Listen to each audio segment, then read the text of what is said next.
పుట్టుకతోనే పాపం చిన్న పిల్లలకి 1 ఇయర్, 2 ఇయర్స్ పిల్లలకి గూడా అవి వచ్చేస్తున్నాయి.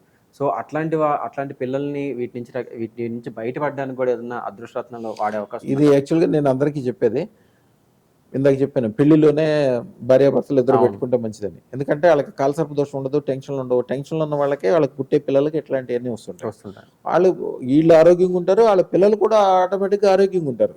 ఈ కాలసర్ప దోషం ఎవరికైతే లేదో పెద్ద పెద్ద జబ్బులు కూడా తగ్గిపోతాయి. ఎందుకు తగ్గిపోతాయి అంటే ఇది మందు కాదు, కానీ వాళ్ళు మనశ్శాంతిగా ఉండటం వలన ఇది పాజిటివ్ ఉంటుందో దాని వలన ఎన్నో అనారోగ్యాలు ఒక కంట్రోల్లోకి వచ్చి, అలాగే కొన్ని రకాల అలవాట్లు ఉంటాయి. ఇప్పుడు పల్లెటూరులో ఏం చేస్తారంటే కొన్ని రకాల జబ్బులు ఉన్న పిల్లలకి చిన్నప్పటి నుంచి తాగుడు అలవాటు చేస్తారు. వాళ్ళు 40 వచ్చినా 50 వచ్చినా కూడా తాగుతూనే ఉండాలి వాళ్ళు.